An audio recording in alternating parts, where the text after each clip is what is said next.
किसी ने क्या खूब कहा है, जीवन में कभी भी किसी की मदद करके ये अहंकार मत करना कि आप उसे कुछ दे रहे हैं। हो सकता है कि आप अपने पिछले जन्म का कर्ज चुका रहे हो। नमस्कार साथियों, स्वागत है आपका हमारे चैनल में। मैं आपका दोस्त हिमांशु पुजारी श्रीकाल कचिमंदे। आज हम जानेंगे चौथे अध्याय को बहुत ही सरल भाषा और आसान से शब्दों में। तीसरे अध्याय में हमने जाना कि श्री कृष्ण कहते हैं कि जो कोई भी मानव श्रद्धा युक्त होकर के मेरे बताए मार्ग पर चलता है वो कर्मों के बंधन से छूट जाता है और मोक्ष को प्राप्त करता है।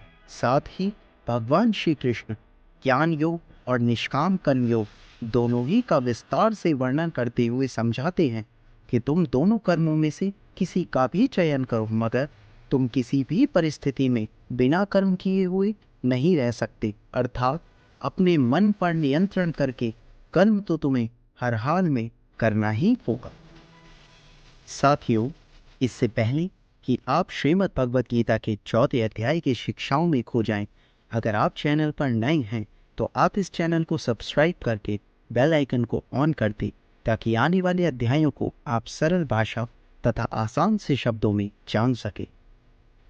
श्रीमद् भगवत गीता के इस चौथे अध्याय में हम जानेंगे कि भगवान कब और किस रूप में धरती पर आते हैं, भगवान को कैसे प्राप्त किया जा सकता है, गुरु से कैसे ज्ञान दिया जाता है और ज्ञान लेना क्यों जरूरी है। तो चलिए विस्तार से जानते हैं श्रीमद् भगवत गीता के इस चौथे अध्याय। श्रीमद् भगवत गीता अध्याय 4, ज्ञान कर्म और संन्यास योग। चौथा अध्याय। श्री कृष्ण बोले, इस अविनाशी कर्म योग को मैंने सूर्य से कहा, सूर्य ने मनु से कहा और मनु ने राजा ईक्ष्वाकु से कहा। हे अर्जुन, इस परंपरा से प्राप्त यह योग सब राजर्षियों ने जाना, परंतु अधिक समय व्यतीत होने से यह लुप्त हो गया। वही प्राचीन योग आज तुमको मैंने बताया है, क्योंकि तुम मेरे भक्त और मित्र हो। यह योग रहस्य अति उत्तम है।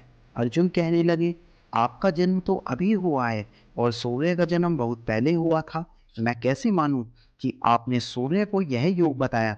श्री कृष्ण बोले, हे अर्जुन, मेरे और तुम्हारे अनेक जन्म हो चुके हैं, मुझे याद है और तुम भूल गए हो। जन्म से रहित अविनाशी संपूर्ण प्राणियों का स्वामी अपनी प्रकृति में स्थित हूँ, तथापि अपनी माया से जन्मता हूँ। हे भारत, जब जब धर्म की हानि होती है और अधर्म का प्राबल्य हो जाता है, तब तब ही मैं जन्म लेता हूँ। साधुओं की रक्षा, पापियों का नाश और धर्म की स्थापना करने के लिए प्रत्येक युग में जन्मता हूँ। जो मेरे इस अलौकिक जन्म और कर्म का तत्व जानता है, वह मृत्यु होने पर फिर जन्म नहीं लेता और मुझ में ही लीन हो जाता है। इस भांति मोह, भय और क्रोध को त्याग कर मुझ में भक्ति करके और मेरी शरणागति हो, बहुत से मनुष्य ज्ञान रूपी तप से पवित्र होकर मुझ में मिल गए हैं। जो जिस भाव से मेरा पूजन करता है उसको मैं उसी प्रकार का फल देता हूँ। हे पार्थ, मनुष्य सब प्रकार से मेरे मार्ग का अनुसरण करते हैं, अर्थात यह चाहे जिसकी सेवा करे वह मेरी ही सेवा होगी। मनुष्य लोक में कर्म सिद्धि की इच्छा करने वाले देवताओं का पूजन करते हैं, क्योंकि इस लोक में कर्म की सिद्धि शीघ्र होती है। मैंने चारों वर्णों की सृष्टि अपने अपने गुण और कर्म से की है। सृष्टि का कर्ता मैं हूँ, तथापि मुझे अकर्ता अविनाशी जानो। कर्म मुझको वृद्ध नहीं कर सकते, तथापि कर्म फल में मेरी कामना नहीं है। इस प्रकार जो मुझको पहचानता है वह कर्मों के बंधन में नहीं पड़ता। अतएव पूर्व पुरुषों के किए हुए कर्म को तू भी कर। हे अर्जुन, कर्म क्या है और अकर्म क्या है, इसके विचार में विद्वान की बुद्धि भी चकरा जाती है। उसी कर्म का वर्णन मैं तुमसे करूँगा, जिसके जानने से संसार के बंधन से छूटकर मोक्ष के भागी होगे। कर्म, विकर्म और अकर्म तीनों का जानना आवश्यक है, क्योंकि कर्म की गति गंभीर है।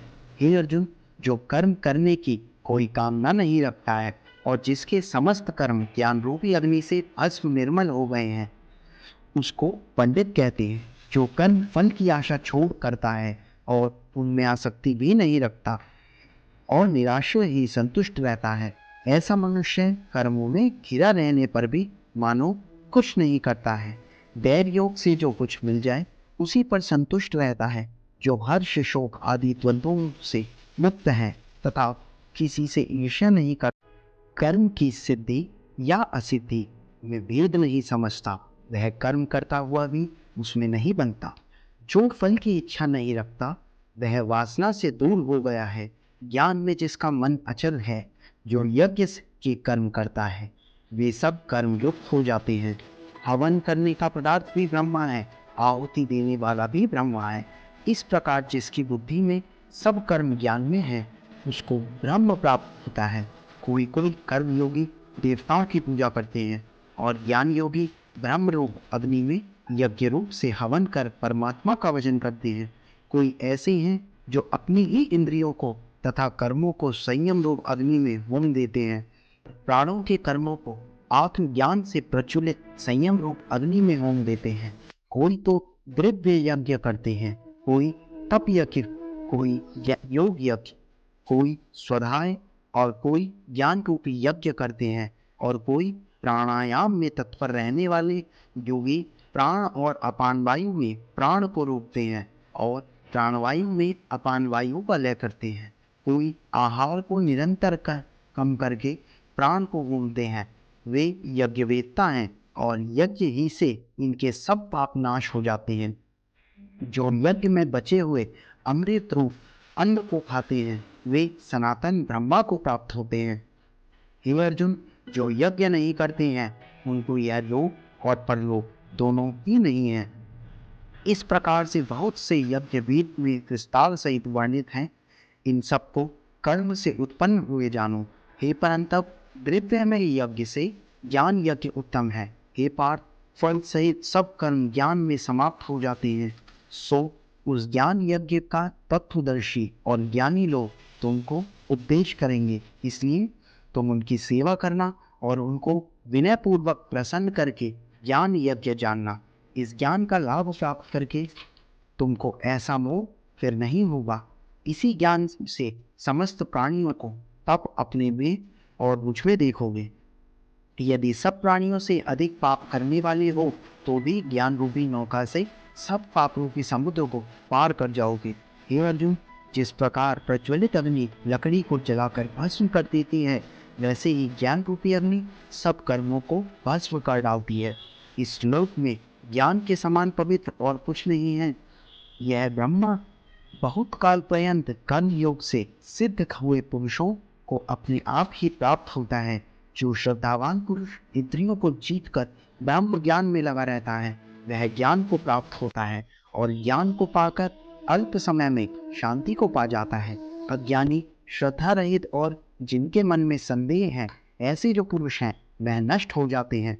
जिनके मन में संदेह रहता है उनको यह लोक और परलोक और सुख कुछ भी प्राप्त नहीं होता। जिसने परमेश्वर आराधन का निष्काम कर्म योग के आर्ष से कर्म बंधन त्याग दिए हैं। हे अर्जुन, उस आत्मज्ञानी पुरुष को कर्म नहीं बांधते। अतएव अज्ञान से उत्पन्न हुए चित्त के इस संशय को ज्ञान रूपी तलवार से काटकर मेरे बताए हुए कर्म योग को करने के लिए प्रस्तुत हो जाओ। इति श्रीमद् भगवद गीता सुपनिषद सुप्रावित शास्त्रे श्री कृष्ण अर्जुन संवादे आत्म संयम योगो नाम चतुर्थो अध्याय समाप्तम।